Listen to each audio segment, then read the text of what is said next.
Ito si Carla Topular, ang isang batang nangarap, lumaki sa Tarom at pumunta ng Dait dahil isa sa mga scholar ng Team Kalingap at nangarap para sa kanyang pamilya. At ngayon ay unti-unti nang natupad ang kanyang mga pangarap dahil sa tulong ng Team Kalingap. At pati siya ay hindi rin niya lubos akalain na dati ay isa lamang batang naglalako sa Tarom at ngayon ay nasa Dait na, dala-dala ang kanyang mga pangarap sa buhay. Kaya guys, narito po at ating pong samahan si Carla sa pag-abot ng kanyang mga pangarap. At alam ko po na lalo po ninyong mamahalin ang batang ito.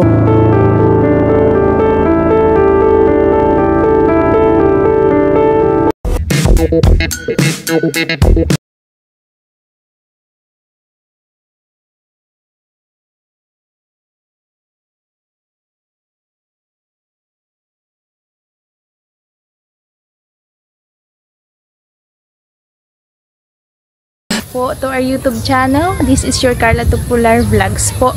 Then, thank you very much po ulit sa lahat ng sumusuporta sa Jomcar, especially po sa akin. Then, pati na rin po sa buong Team Kalingap, kila Kuya Val Santos Matubang, kila Ate Edna Vlogs, kila Kuya Rab and Ate Jack Tapia Matubang Vlogs. Then, pati na rin po sa mga tatay and kuya sa K-Boys. So, yun po. Samahan niyo po ako dito sa video na ito dahil ako po is naandito sa yes po, dito po sa lupa. Yan, sa lupa ako po. Then, ito na po siya. Bali, si tatay po ang nag-asikaso nito. Si tatay po ang may kausap na kontraktor. Then, ito na po. Ito na yung napagawa. Pinabakudan ko po muna siya pansamantala. Then, baka po sa mga susunod, makapatayo na din po ako ng bahay dito. Kaya, eto po, maraming salamat po sa inyong support. Kasi kung hindi naman po dahil sa inyo, yan, hindi ko po magagawa yung mga gantong bagay. Then, syempre po kay Kuya Rab, sobrang nagpapasalamat po ako sa kanya. Dahil ito pong binigay niya sa aking opportunity ang vlogging. Kasi malaking tulong talaga po. Yan, sisipagan ko pong makapabahay dito sa Dait. Kasi isa din po ito sa pangarap ko para kila mama. Yan po siya. Then, may cyclone wire na. Nung pagpunta po namin dito ni tatay nung nakaraang Sunday, yan, wala pa itong mga poste. Tsaka wala pa po itong cyclone wire na ito. Then, hindi pa po tapos. Kulang pa dito sa kabila. Nung nakaraang pagpunta po namin is ito pa lang. Yung hollow blocks pa lang. Then,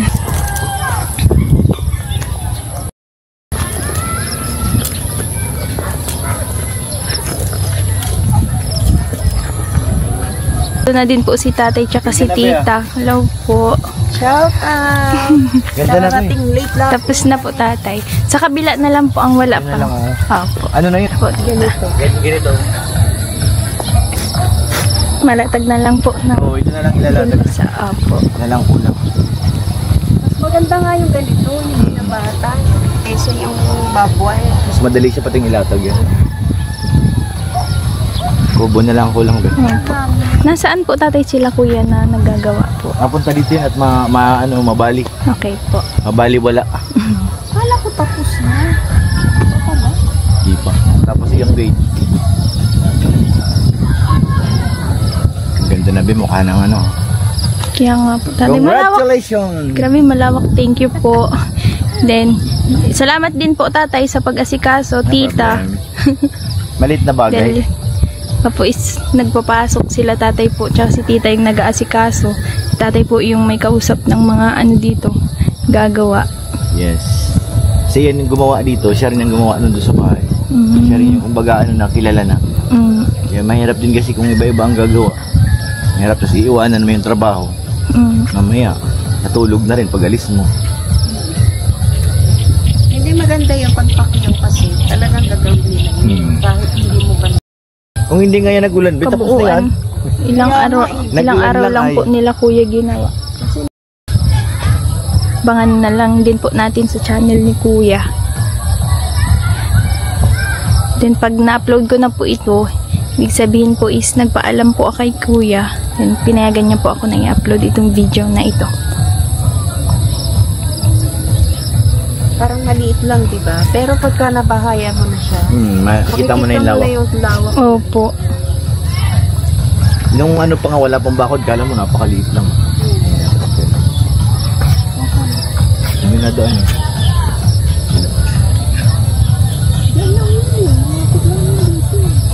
So yan po, ang mga damo na yan is tatanggalin naman po yun nila kuya. Paano natin papatagpas para sa amin, i-sprayan lang namin yung bay. Nilalason. Mas madali yun. Kasi gaganyanin mo lang siya. Tapos magiging mga 1 linggo lang.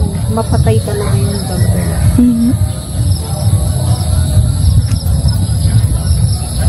Yun po, kung maaalala nyo po dun sa previous vlog ni kuya, then ito pong lupa na ito is sponsored lang din po. Yes po, isa po kami ni Kalingap Jomar, parehas po kami tag 100 square meter.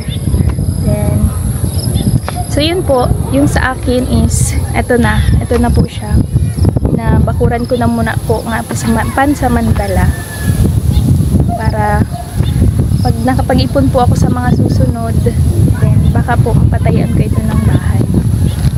Excited na po ako. Kaya maraming salamat po sa inyong lahat sa pagsama sa journey ko. Yes, sa journey ko sa Kalingap dito. Kaya sobrang thankful po ako kay God sa lahat ng blessings na natatanggap ko ngayon. Then syempre po sa inyong lahat sa suporta at pagmamahal. So yun po, si kuya. Sila kuya po na nagagawa dito. Welding ka rin naman, di ba? Mas maganda Ay, ipitin lang pag nag-welding. Mas maganda pala yung ganito na kaysa sa baba. Ayo. Dapat sa Hinahanap ko yan. Panag tawag dan, di ba? Sa ibabaw, panag welding, didiretson ko. Alam yan. Para ano? Kasi pag welding tayo dito sa ano sa Bako, tapos yung tire wire. Yung tire wire. Nasa atas yung ibang. ito yung sa hardware na natin. Oh. Ito yung babayaran ko sa iyo, 300 400 5 150. Ay, ito pa pala. Yung kinulang kami ng tire natin gagawin na ng gate para mas secure na sa loob. Tapos yung ano natin, medyo gumagalaw, di ba? Palagyan natin ng bakal yan. Para hindi na nakadiretso na doon yung bakal sa ibang. Para nakatahi dito baga. Paikot para hindi siya di ba parang nagalaw? Para tumibay. Tapos dito iipitin na rin yung gate. Ano ba? Tubular yung kuya, di ba yung pang gate natin? Yung kagaya doon sa bahay Po, mauwi na din po sila tatay